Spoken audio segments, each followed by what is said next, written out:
অনেক দিন পর ইচ্ছে পূরণ হলো। আসসালামু আলাইকুম, welcome back to my another blog. আজকে আপনাদের সাথে শেয়ার করব খুবই আকর্ষণীয় একটি মোমেন্টস। অনেক দিনের ইচ্ছায় ছিল কুয়াকাটা ঘুরতে আসার জন্য, বাট হয়ে ওঠেনি, অনেক ব্যস্ততার জন্য আসলে হয়ে ওঠেনি।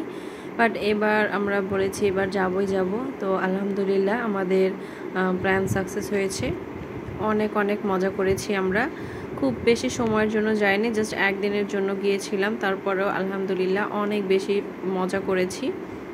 তো আমরা গিয়েছিলাম রাতে, আসলে প্ল্যানটা হুট করেই হয়েছিল। জাস্ট সন্ধ্যার সময় আমরা প্ল্যানিং করেছি, রাতেই রওনা দিয়েছিলাম 9টার মতো।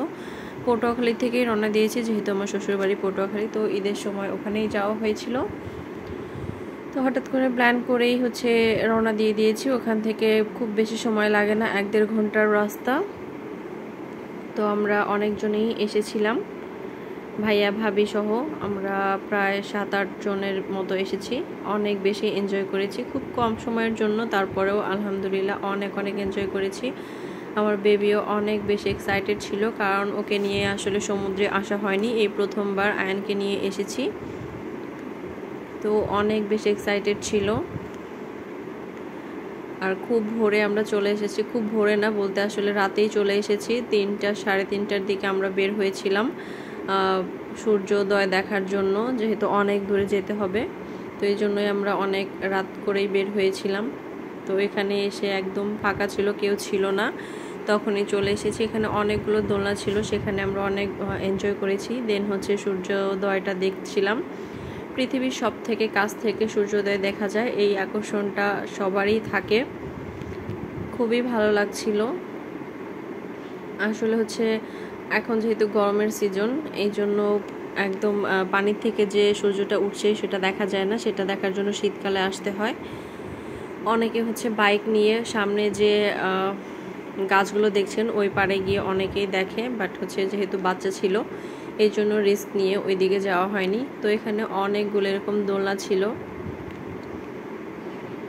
তো আমরা যেহেতু অনেক ভরে গিয়েছিলাম, ফ্রি দোলনা খেয়ে এসেছি।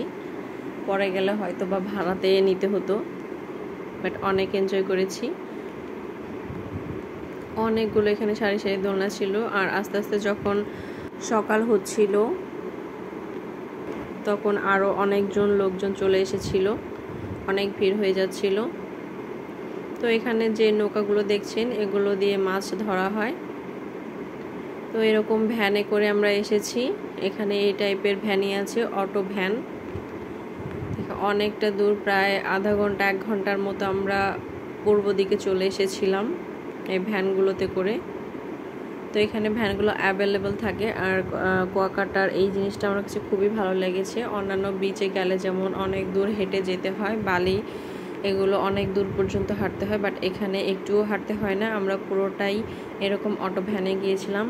দেন এখানে আচার কিনবো না তাই কি কখনো হয়, অনেক অনেক আচার ছিল, আমরা অনেক ধরনের আচার কিনেছি।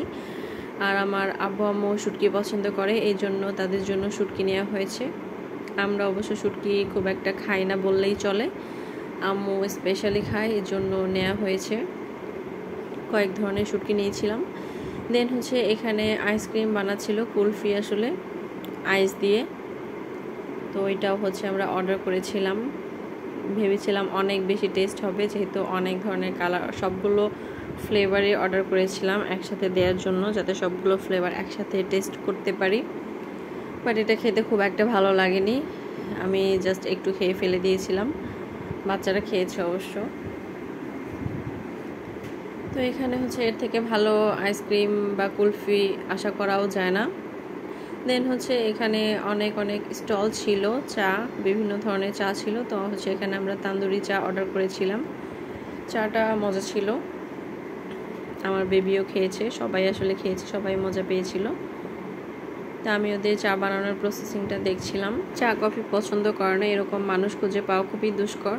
আর আমরা বাঙালিরা এমনিতেই চা বেশি খাই, আর যেহেতু আমি এমনিতেই চায়ের ফ্যান বেশি, গরমের দিনেও চা খাই, তো এখানেও তার ব্যতিক্রম নয়। অনেক সুন্দর, আসলে আবহাওয়াটাও অনেক ভালো ছিল, যদিও গরমের দিন ছিল, বাট রাতের বেলা প্রচুর প্রচুর ঠান্ডা ছিল, অনেক সুন্দর বাতাস। তো এখানে চা খেতেও মজা লেগেছিল। আর তান্দুরি চাটা একটু অন্যরকম ফ্লেভার দেয়া ছিল, এই জন্য ভালো লেগেছিল আমার কাছে।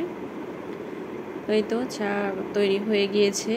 এখানে মাটির হান্ডি বা কি বলে জানি না, এটাতে মাটির পাত্রে চা দেয়।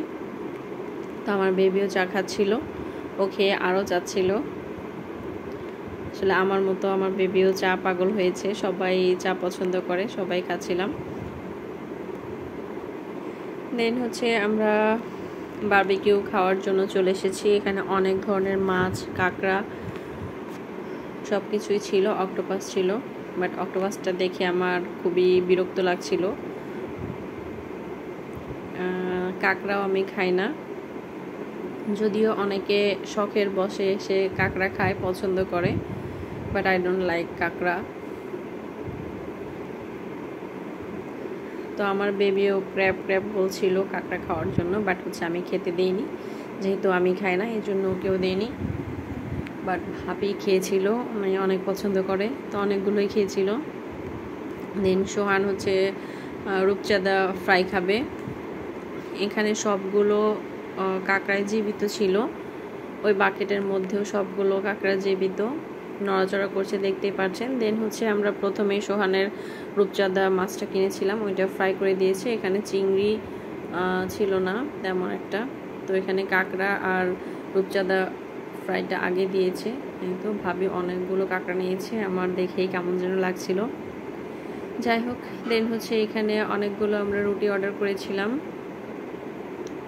তান্দুরি রুটি। তো রুটির সাথে বারবিকিউ অনেক বেশি মজা লাগে। তো আমরা এখানে একটা বড় একটা কোরাল মাছ নিয়েছিলাম, ওইটারই বারবিকিউ করা হয়েছে, অনেক বেশি মজা ছিল। আমি এক্সপেক্টও করিনি এত বেশি টেস্ট হবে, অনেক মজা ছিল।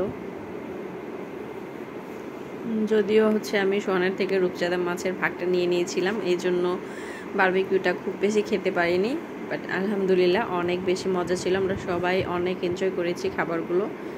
দেন হচ্ছে আমরা আবারও সেই অটো ভ্যানে করে চলে যাচ্ছি হোটেলে, যদিও হোটেলে খুব একটা সময় থাকাই হয়নি বললেই চলে। দেন এই তো শর্টকাট আমরা ঘুরে জাস্ট রাতে ঘুরেছি, সকালে অনেক বেশি গরম ছিল, এই জন্য আর সকালবেলা ঘুরতে পারিনি, আমরা ব্যাক করে চলে এসেছিলাম। তবে আজকে শর্টকাট ট্যুরটা অনেক বেশি ভালো লেগেছে। নেক্সটে যদি টাইম পাই আমি 2-3 দিন সময় নিয়ে আসবো। আজকের মতো এই পর্যন্তই, আল্লাহ হাফেজ, সবাই ভালো থাকবেন, সুস্থ থাকবেন।